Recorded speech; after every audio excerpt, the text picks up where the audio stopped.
Hello viewers, நம்ம அமீஸ் எப்படி இருக்கீங்க? தளபதி பற்றி ஒரு செம்மையான அப்டேட் கிடச்சிருக்கு. அந்த அப்டேட் என்னன்னு நான் அப்புறமா சொல்கிறேன். ஆனால் அதுக்கு முன்னாடி ஒருத்தர் இங்கே தமிழ்நாட்டில் தப்பு மேலே தப்பு பண்ணிக்கிட்டே இருக்கிறார். தப்பு பண்ணுறது தப்பு கிடையாது, ஆனால் தப்பாக பண்ணால் அது ரொம்ப பெரிய தப்பாயிருன்றது புரியாமே தப்பு பண்ணிக்கிட்டு இருக்காரு. அப்படின்னா அவர் நம்ம எந்த லிஸ்ட்டில் சேர்க்கறது? அவர் யாருன்னா வேறு யார்? நம்ம முதலமைச்சர் தான், எம்.கே. ஸ்டாலின் அவர்கள் தான். அதாவது கரூர் சம்பவம் நடந்ததை பற்றி நேற்று சட்டப்பேரவையில் ஒரு டிஸ்கஷன் போகுது. சட்டப்பேரவையோட லைவ்லாம் பார்த்தீங்கன்னா திமுக பேசும்போதெல்லாம் வருது. இந்த பக்கம் பார்த்தீங்கன்னா எதிர்கட்சியில் எடப்பாடி அவர்கள் பேசும்போதெல்லாம் லைவையும் காணோம், ஒன்றையும் காணோம். சட்டப்பேரவைனாவே நமக்கு என்ன ஞாபகத்துக்கு வரும்? சட்டையை கிழிச்சிக்கிறது, சேர தூக்கி அடிச்சுக்கிறது, மாற்றி திட்டிக்கிறது. அதுக்கப்புறமா எதிர்கட்சியில் இருக்கவங்க அட போங்கன்னு சொல்லிட்டு வெளிநடப்பு பண்ணுறது. இதுதான் சட்டப்பேரவைனா நமக்கு தெரியும். ஆனால் நேற்று ஒட்டுமொத்த சட்டப்பேரவையிலையும் பார்த்தீங்கன்னா 2 பேரும் சட்டையை மட்டும்தான் கிழிச்சிக்கல. ஆனால் அந்த அளவுக்கு அங்கே வாக்குவாதம் நடந்திருக்கு. இதை நம்ம எதிர்கட்சி சைடில் எடப்பாடி அவர்கள் பேசுனது தெரியலனாலும் வெளியில் அவர் பேட்டி கொடுக்கும்போது எல்லா விஷயத்தையும் போட்டு உடச்சிட்டார். இதில் முக்கியமாக அவர் வச்ச கேள்வி என்னென்னா, போஸ்ட்மார்ட்டத்தை பற்றி வச்ச கேள்வியில் தான் மொத்தமாக லாக் ஆகி போய் உட்காந்துருக்காங்க. ஒட்டுமொத்த மக்களுக்கு இன்றைக்கி ஏகப்பட்ட சந்தேகங்கள் இந்த போஸ்ட்மார்ட்டம் விஷயத்தில் வந்துருச்சு. சிபிஐ வந்தவுடனே கேஸாக இந்த போஸ்ட்மார்ட்டத்தை எடுத்து நோண்டி நொங்கெடுக்க போகிறாங்க அப்படின்றது இன்றைக்கி திமுகவில் கொத்தடிமையாக இருக்க எல்லா சோஷியல் மீடியா இன்ஃப்ளூயன்சர்ஸுக்கும் தெரியும், மீடியாவுக்கும் தெரியும். அந்த மீடியாலாம் தெரிஞ்சுக்கிட்டனால இப்போ என்ன பண்ணுறாங்கன்னா ஜகா அடிக்கிறாங்க, என்னது ஜகா வாங்கிக்கிறாங்க. விவாத மேடைகள்லாம் பார்த்தீங்கன்னா எஸ்கேப் ஆகிற மாதிரி பேசுகிறாங்க. அதுக்கு ஒரு உதாரணத்தை பார்ப்போம். இல்லை, நீங்கள் ஒரு விபத்தை எங்க கொண்டு நிப்பாட்டி இருக்கிறீங்க பாரு. எல்லாரும் சேர்ந்து வாதம் பண்ணி மலினமான அரசியலை நோக்கி நகர்த்திட்டீங்க. நானும் அதில் பங்குதாரராக இருக்க விரும்பவில்லை. நான் விடைபெறுகிறேன். நன்றி கார்கி. இவருக்கான இருக்கிறதுலே பெரிய முட்டு கொடுக்குற அண்டா இவனே ஓப்பனாக சொல்லியிருக்கேன். நான் சொம்பு கிடையாது, நான் அண்டா சைஸுக்கு முட்டு கொடுப்பேன் திமுகன்னு. இன்னைக்கு இவனே பார்த்தீங்கன்னா இதை எல்லாரும் பேசி இது இந்த விபத்தை வாதமாக மாற்றிட்டோமா? இதை விபத்தா இவ்வளோ நாளாக விஜய் தான் கொலைகாரன், விஜய் தான் குற்றவாளி, விஜய் தான் எல்லாரையும் கொண்டாரு, 41 பேரை கொண்டாருன்னு சொல்லிட்டு இவங்கெல்லாம் பேசிக்கிட்டு இருந்தாங்க. இப்போ பார்த்தீங்கன்னா இது விபத்தா. ஏன்னா இவங்களுக்கு தெரிஞ்சிருச்சு, சிபிஐ வந்துச்சுன்னா உள்ளே நுழைஞ்சிட்டாங்கன்னா எல்லாத்தையும் நோண்ட ஆரம்பிச்சிட்டோம்னா நம்மளாம் போஸ்ட்டு போடுறோம், வைக்கிறோம், பேசுகிறோம் அப்படின்னும் போது நம்மளே என்கொயரி வளையத்தில் சேர்த்துட்டாங்கன்னா என்ன பண்ணுறது, ஆப்பாயிருமேனு பயந்துக்கிட்டு எல்லாம் ஜகா வாங்குறாங்க. ஸோ எப்படிப்பட்ட ஒரு சுச்சுவேஷனில் தான் இப்போ திமுக இருக்குது. நேற்று அப்படி சட்டப்பேரவையில் அப்படி என்ன தான் சிஎம் பேசினார், மொத்தமாக ஏன் இப்போ மக்கள் திமுகவுக்கு அகெயின்ஸ்டாக இருக்காங்க அப்படின்றத இந்த வீடியோவில் முழுசாக பார்க்க போகிறோம். என்னோட சேனலுக்கு யாராவது ஃபஸ்ட் டைம் வரீங்கன்னா சப்ஸ்கிரைப் பண்ணிவிட்டு பெல் பட்டன் வச்சு ஷேர் பண்ணுங்கள். மறக்காமல் உங்களோட கமெண்ட்ஸை கமெண்ட் செக்ஷனில் போட்டுருங்க.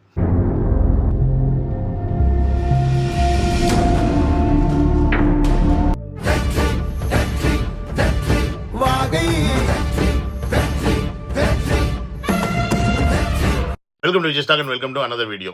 கரூர் சம்பவம் நடந்த அடுத்த நாள் சிஎம் ஸ்டாலின் அவர்கள் என்ன பண்ணார்னா ஒரு வீடியோ ஒன்று போடுறாரு. அந்த வீடியோவில் என்ன சொல்கிறாரு, இந்த சம்பவத்தை குறித்து யாரையும் மேலும் குறை சொல்ல வேண்டாம், எந்த தலைவரும் அவர்களுடைய தொண்டர்கள் இப்படி இறந்து போகணும்னு நினைக்க மாட்டாங்க. ஸோ இது ஒரு விபத்து, இதற்கான ஒரு விசாரணை ஆணையம் அமைச்சிருக்கேன். அந்த விசாரணை ஆணையம் வந்ததுக்கப்புறமா என்ன நடந்துச்சு ஏது நடந்துச்சு தெரியட்டும் அப்படின்ற மாதிரி சிஎம் அங்கே சொல்கிறார். இப்படி சொல்லி முடித்ததுக்கப்புறமா உண்மையாலுமே விசாரணை ஆணையம் கரெக்டாக ஜிஓ போட்டு பாஸ் பண்ணி அதுக்கான ப்ரொசீஜரோடு போயிருந்துச்சு அப்படின்னா இங்கே யாருக்கும் எந்த குழப்பமும் இல்லை, யார் மேலேயும் எந்த சந்தேகமும் வரப்போகிறதில்லை. ஆனால் என்ன பண்ணாங்க, விசாரணை ஆணையம் அமைப்புறேன்னு சொல்லிட்டு போட்டதுக்கப்புறமா அந்த விசாரணை ஆணையத்துக்கு ஜிஓ இப்போ வரைக்கும் பாஸ் பண்ணலை. இப்போ அது கிடையாது, விட்டுவிடுங்க. அந்த விசாரணை ஆணையம் வந்தவுடனே என்ன பண்ணாங்க, அடுத்த நாளே ஐஏஎஸ் அவங்க உட்காந்து மீடியாவில் இப்படி தான் நடந்துச்சு, இத்தனை போலீஸ்காரங்க இருந்தாங்க, இந்த மாதிரி இருந்துச்சு, விஜய் அவர்கள் லேட்டாக வந்தார் அப்படின்னு சொல்லி விஜய் அவர்களை காரணம் பண்ண ஆரம்பித்தாங்க. செந்தில் பாலாஜி என்ன சொல்கிறாரு, உட்காந்துக்கிட்டு விஜய் அவர்கள் மேலே செருப்பு தூக்கி வீசினது அவருடைய கவனத்தை ஈர்க்கிறதுக்கு, விஜய் அவர்கள் அந்த இடத்துல லேட்டாக வந்துட்டார், மத்தியானத்தில் நின்றுட்டு இருந்தாங்க, அதனால் அவங்களுக்கு டீஹைட்ரேஷன் ஆகி தண்ணி இல்லை, உணவு இல்லை, ஒன்றுமே இல்லை, அங்கே ஒன்றுமே பண்ணி கொடுக்கல அப்படின்னு சொல்லி ஆளாளுக்கு விசாரணை ஆணையம் இதை நோக்கி தான் போகணும், விஜய் மட்டும்தான் நோக்கி போகணும் அப்படின்ற ஒரு பாயிண்ட் ஆஃப் வியூவில் கொண்டு போயிட்டாங்க. இதை எதுவுமே கண்டிக்கலை. யாருன்னு கேட்டிங்கன்னா சிஎம் ஸ்டாலின் அவர்கள். உண்மையாலுமே அவர் விஜய் அவர்கள் மேலே இந்த பழியை தூக்கி போடாமல் இருக்கணும்னு நினச்சிருந்தாங்க அப்படின்னா இந்த விசாரணை ஆணையம் அமைச்சிட்டேன்னு சொன்னதுக்கப்புறமா சோஷியல் மீடியாவில் அவளை கழுவி ஊற்றும் போதும், அவரை கொலைகாரன் குற்றவாளி அப்படின்னு சொல்லும் போதும், போஸ்ட் அடித்து ஒட்டும் போதும் சைலண்ட்டாக வேடிக்கை தான் பார்த்துக்கிட்டு இருந்தார் நம்ம சிஎம் சார். ஆனால் யார் மேலே ஆக்ஷன் எடுத்தார், தமிழக வெற்றி கழகத்துக்கு யாரெல்லாம் சப்போர்ட் பண்ணி பேசுகிறாங்களோ அவங்க எல்லாரையும் அவதூறு பரப்புகிறாங்கன்னு சொல்லி அவங்கள தூக்கி உள்ளே வைக்கிறது, அவங்கள அரெஸ்ட் பண்ணுறதுன்னு சொல்லிட்டு ஏகப்பட்ட வேலை பண்ணிட்டு இருந்தாங்க. இதனால் ஒட்டுமொத்த தமிழக வெற்றி கழகத்தை சார்ந்தவங்களுமே கொஞ்சம் முடங்கி தான் போயிட்டாங்க, எதுவுமே பேசலை. என்ன பேசலாம் உள்ள தூக்கி வச்சுருவாங்கன்னு பயந்துட்டு சைலண்ட் ஆகிட்டாங்க. அப்படி இருக்கும்போது தான் ஸோ இதற்கு மேலே இந்த கேஸ் இங்கே சரி வராது, இங்கே வந்து நமக்கு நியாயம் கிடைக்காது. ஏன்னா கோர்ட்டில் இருந்து எல்லாத்துலேயும் அவ்வளோ ஃபாஸ்ட்டு அந்தளவுக்கு ஒரு ஃபாஸ்ட்டு. இவங்களோட ஃபாஸ்ட்டு தான் வந்து இவங்களுக்கு பிரச்சனையே. அப்போ இது அபரிமிதமான ஒரு ஃபாஸ்ட்டில் எல்லாமே போகும்போது இதுக்கு நமக்கு சுப்ரீம் கோர்ட்டுக்கு போனால் தான் நியாயம் கிடைக்குன்னு சொல்லிட்டு சுப்ரீம் கோர்ட்டுக்கு போனாங்க. சுப்ரீம் கோர்ட்டில் போயிட்டு நமக்கு வேண்டிய நியாயமும் கிடைச்சிருச்சு. எக்ஸ்ட்ரா என்ன பண்ணாங்க, சிபிஐயும் மேலே ஆர்டரை தூக்கி போட்டாங்க, இந்த கேஸ் இன்வெஸ்டிகேஷன் பண்ணும் அப்படின்னு. இது இந்திய வரலாற்றிலேயே இது வரைக்கும் நடக்காத ஒரு சம்பவம். அப்போ இதற்கு முழு காரணம் யாருன்னு கேட்டிங்கன்னா திமுக. இப்போ நீங்கள் கொடுத்த அவசரம், அதாவது இந்த அரசு காட்டின அவசரம் தான் இங்கே எல்லாத்துக்கும் அரசாங்கத்து மேலே இப்போ சந்தேகம் வர்றதுக்கு உறைஞ்சி போச்சு. இப்போ விஜய் அவர்கள் தான் காரணம் அப்படின்னு சொல்லிட்டு திருப்பி சட்டப்பேரவையில் ஸ்டாலின் அவர்களே சொல்கிறாரு அப்படின்னா நம்ம இதை எப்படி எடுத்துக்கிறது? கூட்டம் நடத்த அனுமதி கோரி கொடுத்த கடிதத்தில் மாலை 3 மணி முதல் இரவு 10 மணி வரை என்று குறிப்பிட்டிருந்தார்கள். ஆனால் செய்தியாளர் சந்திப்பு மற்றும் சமூக ஊடகங்களில் மதியம் 12 மணிக்கு கட்சித் தலைவர் கரூர் வருவதாக அக்கட்சியின் பொதுச் செயலாளர் தெரிவித்திருந்தார். நீங்கள் பார்த்துருப்பீங்க, என்ன சொல்கிறாரு, விஜய் அவர்கள் கொடுத்த நேரத்தில் வரல, அவர் சொன்ன நேரத்தில் வரல, அவர் லேட்டாக வந்துட்டார், அவர் கிளம்புனதே இத்தனை மணி தான் கிளம்புறாரு, இதை வந்து இத்தனை மணிக்கு ப்ரோக்ராம் இருக்குது, கரூரில் 12 மணிக்கும், அதற்கப்புறமா பார்த்தீங்கன்னா வந்து காலையில் 8:45 நாமக்கல்லையும் ப்ரோக்ராம் இருக்குன்னு அவங்க பொதுச் செயலாளரே சொல்லியிருக்காங்க. ஆனால் அந்த டைம் அவங்க ஃபாலோ பண்ணவே இல்லை அப்படின்ற ஒரு குற்றச்சாட்டை இங்கே விஜய் அவர்கள் வைக்கிறாரு. சரி, உண்மையாலுமே புஷி ஆனந்த் அவர்கள் அப்படி சொன்னாரா அப்படின்னு கேட்டால் சொன்னார். கரூர் ஈரோடு சாலை வேலுச்சாமிபுரத்தில் நாளை மதியம் 12 மணி அளவில் தமிழக வெற்றி கழகத்தின் தலைவர் அவர்கள் மக்களை சந்திக்க இருக்கிறார் என்பதை தெரிவிச்சுக்கிறேன். இது எப்போ சொல்கிறாருன்னு பார்த்தீங்கன்னா 26ஆம் தேதி மத்தியானத்தில் ஒரு ப்ரெஸ் மீட்டில், காலையிலே ப்ரெஸ் மீட்டில் புஷி ஆனந்த் அவர்கள் சொல்கிறார். ஆனால் 26ஆம் தேதி மத்தியானம் வரைக்கும் கிட்டத்தட்ட 4 மணி வரைக்குமே நமக்கு கன்ஃபார்ம் ஆர்டர் வந்து கிடைக்கவே இல்லை காவல்துறையிலேருந்து. அதை சிடிஆர் அவர்களே வந்து சொல்லியிருப்பாரு, ஒவ்வொரு ப்ரோக்ராமுக்கும் எங்களை இப்படி இழுத்துருப்பீங்க. கரூர்ல இன்னைக்கு மதியம் வரைக்கும் எங்களுக்கான அனுமதி தரப்படவில்லை. இப்போ மதியத்துக்கு மேலதான் இடம் தேர்வு செய்யப்பட்டது. கடைசி நேரத்தில் 6 மணி நேரம் 8 மணி நேரத்துக்கு முன்னாடி தான் எங்களுக்கு இடங்களே கன்ஃபார்ம் பண்ற அளவுக்கு இருக்கு. தெரிச்சா நாங்கள் எப்படி எங்கள் ப்ரோக்ராம் ஆர்கனைஸ் பண்ணுறது அப்படின்னு சிடிஆர் நிர்மல் அவர்களே அன்னைக்கு கிட்டத்தட்ட ஒரு 4 மணியோ இல்லை 3 மணியோ வைக்கிற ப்ரெஸ் மீட்டில் அவரும் வந்து சொல்லியிருப்பாரு, இந்த குற்றச்சாட்டை அங்கே வச்சிருப்பாரு. ஏன்னா இவங்க கேட்ட இடம், அதாவது தமிழக வெற்றி கழகம் கேட்ட இடம் என்ன அப்படின்றத சிஎம் சாரே சொல்லுவார். மேற்கு மாவட்ட செயலாளர் இதற்கான அனுமதியை கோரி பல்வேறு இடங்களில் அவர் அனுமதி கோரிய இடங்களில் போக்குவரத்து நெரிசல் இருக்கும் என்பதாலும் பொதுமக்களுக்கு தொல்லை ஏற்படும் என்பதாலும் பாதுகாப்பு காரணங்களாலும் அனுமதி வழங்கவில்லை.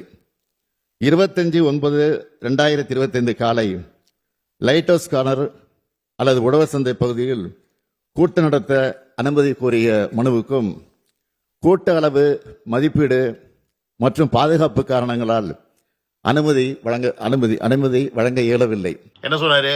தமிழக வெற்றி கழகம் 25ஆம் தேதி கேட்டது round about light house round about தான் தமிழக வெற்றி கழகம் கேட்டது.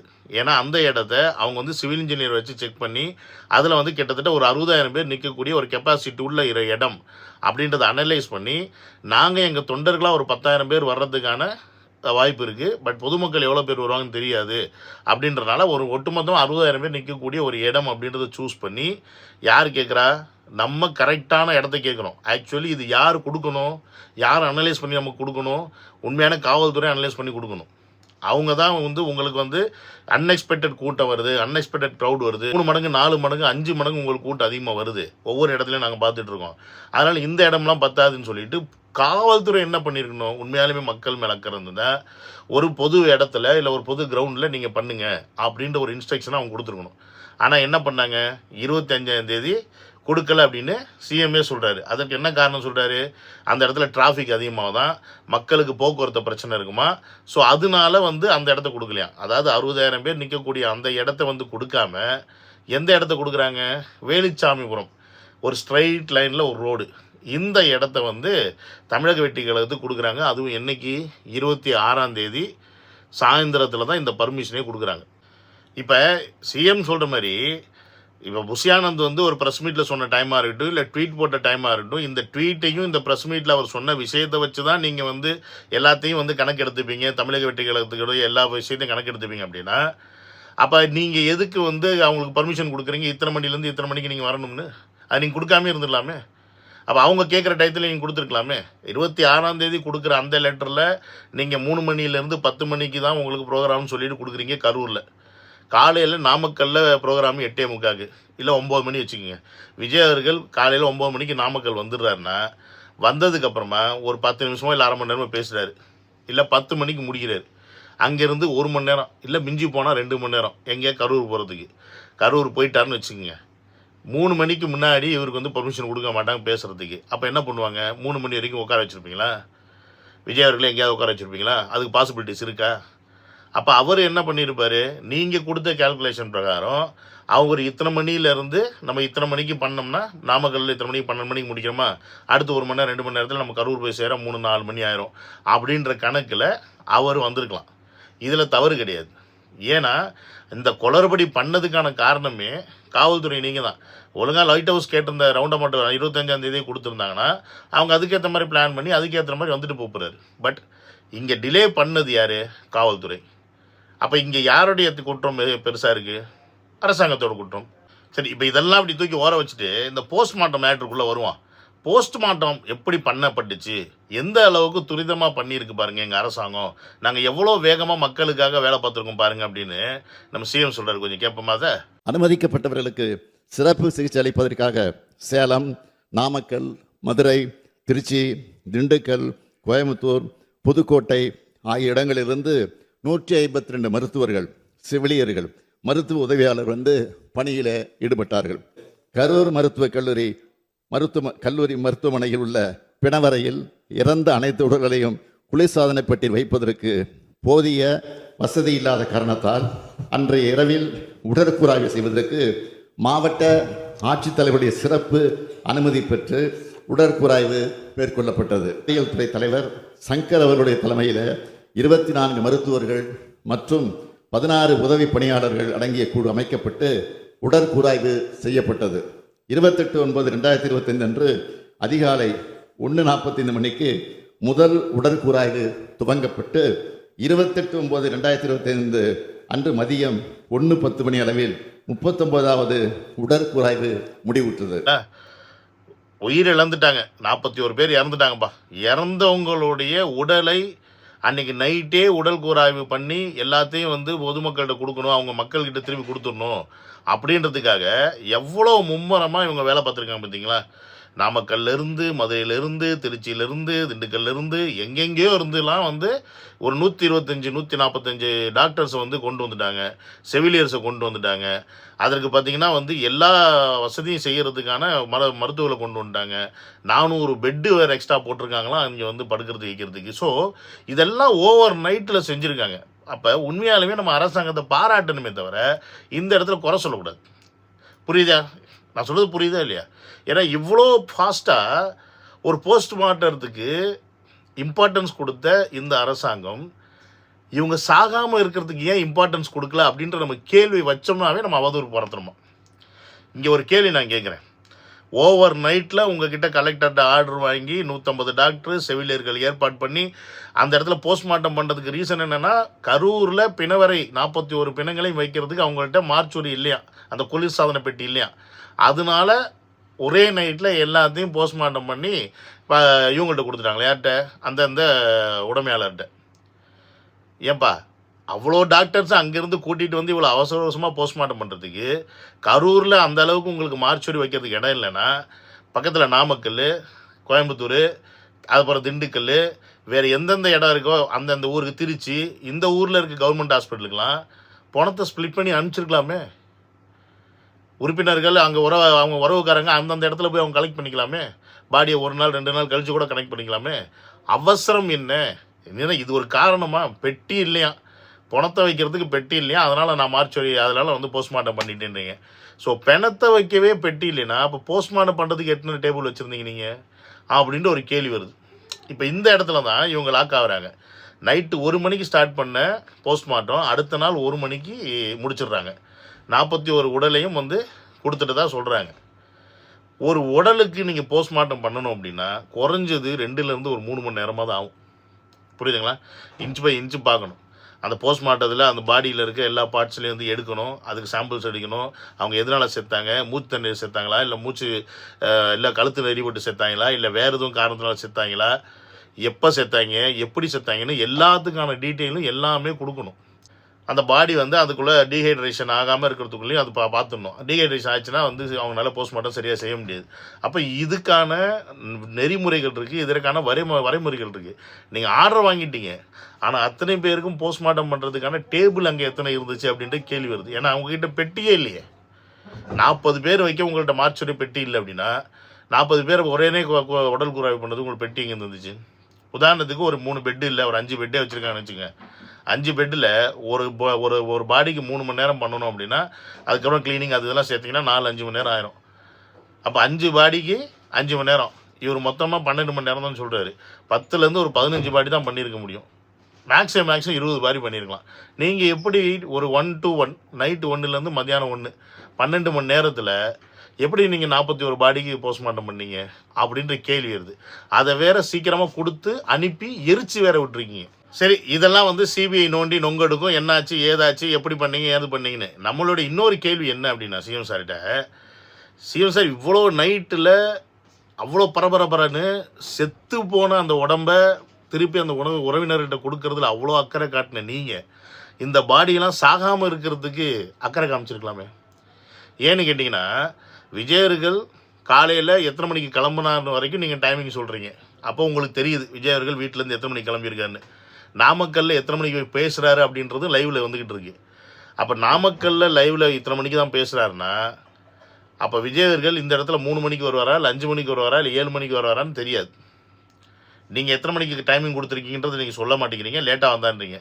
அப்போ விஜயர்கள் இங்கே 12 மணி ஆயிடுச்சுன்னா கரூரில் எப்படி 12 மணிக்கு அவர் பேசுவார் அப்படின்ற ஒரு கேள்வி, ஒரு புரிதல் ஏன் போலீஸ்காரங்கள்ட்ட அந்த உளவுத்துறைக்கிட்ட இல்லை? இப்போ நான் என்ன கேட்குறேன்னா, ஒரு நைட்டில் 3 ஹவர்ஸ்லேருந்து 4 ஹவர்ஸ்லேருந்து கலெக்டர்கிட்ட ஆர்டர் வாங்கி டாக்டர்ஸை கலெக்ட் பண்ணி கொண்டு வந்து ஒரு பாடியை போஸ்ட்மார்ட்டம் பண்ணுறதுக்கு நீங்கள் எல்லாத்தையும் இவ்வளோ ஃபாஸ்ட்டாக செய்ய முடிகிற ஒரு அரசாங்கத்தினால விஜயர்கள் நாமக்கல்லில் 12 மணிக்கு பேசுகிறாருன்னா இங்கிட்டு ஒரு 3 மணி நேரமோ இல்லை 4 மணி நேரமோ இல்லை 5 மணி நேரமோ கழிச்சு வர்றாரு அப்படின்னா 12 மணிக்கே இங்கே கரூரில் மக்கள் சேர்ந்துட்டாங்களே அப்படின்றதுக்கு என்ன நடவடிக்கை எடுத்தீங்க நீங்கள்? உங்ககிட்ட ஒரு 3-4 மணி நேரம் 5 மணி நேரம் கேப் இருந்துச்சு. ஏன் அப்போ அந்த கூட்டம் ஏற அதற்கான காவல்துறையை நீங்கள் இன்க்ரீஸ் பண்ணலை அப்படின்ற ஒரு கேள்வி சாதாரண மக்கள் இடத்துல வருமா வராது? எல்லாரும் என்ன சொல்கிறாங்க, பாதுகாப்பு குறைபாடு இருந்தனால தான் இங்கே பிரச்சனை, பாதுகாப்பு எங்களுக்கு சரியாக இல்லை, காவல்துறை பெருமளவில் இல்லை அப்படின்றதான் எல்லாரும் மக்கள் வைக்கக்கூடிய குற்றச்சாட்டாக இருக்குது. அப்போ உங்களுக்கு காவல்துறையை இன்க்ரீஸ் பண்ணுறதுக்கு இவ்வளோ கேப் இருந்துச்சுல்ல. ஓவர் நைட்டில் அவ்வளோ 150-200 டாக்டர்ஸை கொண்டு வர முடிஞ்ச ஒரு அரசாங்கத்தினால ஒரு 500 போலீஸ் 1000 போலீஸை அதே 2 மணி நேரம் 3 மணி நேரத்தில் உங்களால் அங்கே இறக்க முடியாதா அப்படின்ற கேள்வி தான் நாங்கள் இங்கே வைக்கிறோம். ஏன் நீங்கள் அதை செய்யலை? இப்போ நீங்கள் என்ன சொல்கிறீங்கன்னா, கணக்கு பிரகாரம் 50 பேருக்கு நாங்கள் ஒரு போலீஸ் கொடுப்போம், ஆனால் விஜயவர்களோட கூட்டம் அதிகமாக இருந்தனால 20 பேருக்கு ஒரு போலீஸ் கொடுக்குறோம் அப்படின்னு நீங்கள் சொல்கிறீங்க. சந்தோஷம். மேட்ரு என்னென்னா, நீங்கள் வந்து ரொம்ப கணக்கில் புலி. ஆனால் இங்கே இன்னொரு கேள்வி இருக்குது. இப்போ ரீசெண்டாக ஒரு 4 நாளே ஒரு வாரத்துக்கு முன்னாடி சென்னையில் ஆம்ஸ்ட்ராங்கோடைய கொலை வழக்கில் சம்மந்தப்பட்ட முக்கியமான குற்றவாளி செத்து போயிட்டார். எப்படி செத்தார்னு அதுக்கு வேறு இப்போ சிபிஐ வைக்கணும். அப்போ அந்த இடத்துல கிட்டத்தட்ட ஒரு 1200 போலீஸ் நீங்கள் இறக்கிருக்கீங்க. எத்தனை? 1200 போலீஸ். ஏன்னு கேட்டால் எந்த ஒரு அசம்பாவிதம் எந்த ஒரு பிரச்சனையும் வந்துடக்கூடாது அப்படின்னு சொல்லிட்டு நீங்கள் இறக்குறீங்க முன்னெச்சரிக்கையாக. வரவேற்கிறோம். அப்போ அந்த முன்னெச்சரிக்கை இங்கே ஏன் இல்லை, கரூரில் ஏன் இல்லாமல் போச்சு? அதுதான் இங்கே எல்லாருடைய கேள்வி. இன்றைக்கி அந்த முன்னெச்சரிக்கை எல்லாத்தையும் தவிர்த்துட்டு விஜயவர்கள் லேட்டாக வந்தது மட்டும்தான் காரணம், அதனால தான் இந்த சம்பவம் நடந்துச்சு அப்படின்னா நீங்களே லேட்டா போயிருக்கீங்களே சிஎம் சார். நிகழ்ச்சிக்கு நாங்கள் நியாயமாக 9 மணி அளவு 10 மணி அளவில் வந்து சேர்ந்திருக்க வேண்டும். நாங்கள் ஒசூர் விமான நிலையத்தில் வந்து 9 மணிக்கு இறங்கினாலும் 1 மணி நேரம் 1.5 மணி நேரத்தில் வந்து நிச்சயமாக சேர்ந்திருக்க முடியும். ஆனால் வருகிற வழியெல்லாம் ஆங்காங்க இருக்கக்கூடிய மக்கள், பெண்கள், இளைஞர்கள், ஆண்கள், முதியவர்கள், விவசாய பெருங்குடி மக்கள் சாலை நெடுமறைகளில் நின்று எங்கள் வாகனத்தை வழிமறித்து வரவேற்று அவர்கள் எங்களை மகிழ்ச்சி கடலில் ஆழ்த்தினார்கள். ஆகவே அதையெல்லாம் முடித்துவிட்டு இங்கு வந்து சேர்வது தாமதமாக இருக்கிறது. Meanwhile,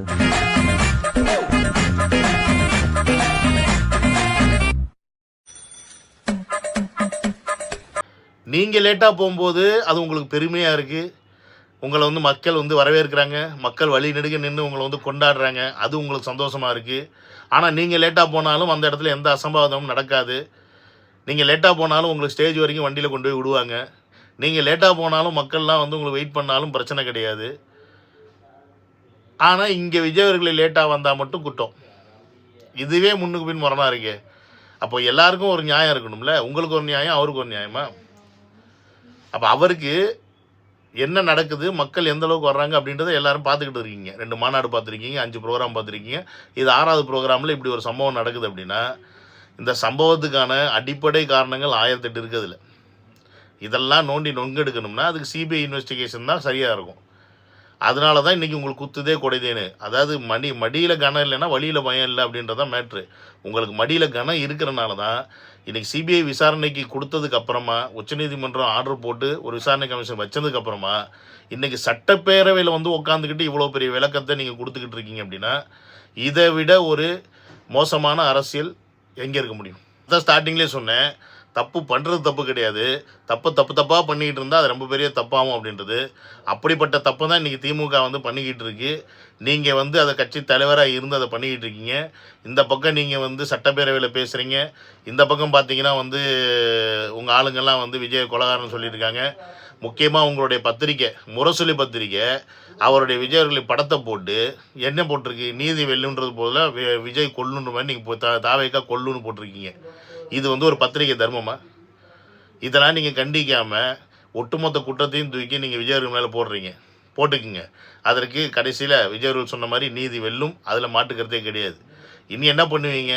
இனி அவர் பர்மிஷன் கேட்டால் கொடுக்க மாட்டீங்க, ரோட் ஷோ பண்ண கேட்டால் கொடுக்க மாட்டீங்க. இதெல்லாம் நீங்கள் பண்ணுவீங்கன்னு தெரியும். அதனால தான் எங்கள் தளபதி இப்போ வேறு ஒரு ஸ்ட்ராட்டஜி எடுத்துட்டாரு. அது என்ன அப்படின்னு பார்த்தீங்கன்னா,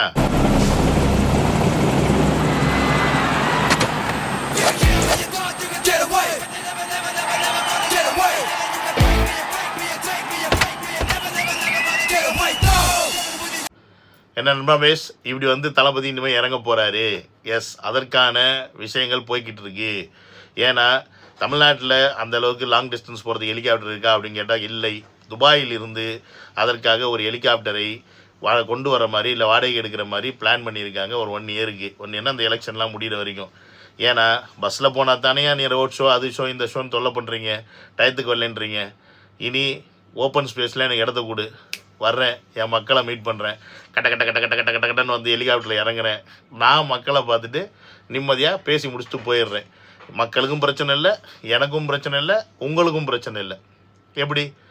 இது வந்து இதுக்கு முன்னாடி ஜெயலலிதாவும் ஒரு சில நேரம் பண்ணியிருக்காங்க. இப்போ விஜய் அவர்கள் பண்ணும்போது இந்த எடிட்டெல்லாம் தூக்கி போட்டு அப்படி கலப்பி விட்டோன்னா எப்படி இருக்குன்னு யோசிச்சு பாருங்க.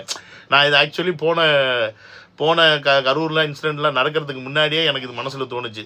இவ்வளோ கூட்டத்தில் இவர் நடுவில் போகிறதுக்கு பேசாமல் ஓப்பன் ஸ்பேஸில் வச்சு அப்படி அந்த ஹெலிகாப்டரில் இறங்கினா எப்படி இருக்கும்?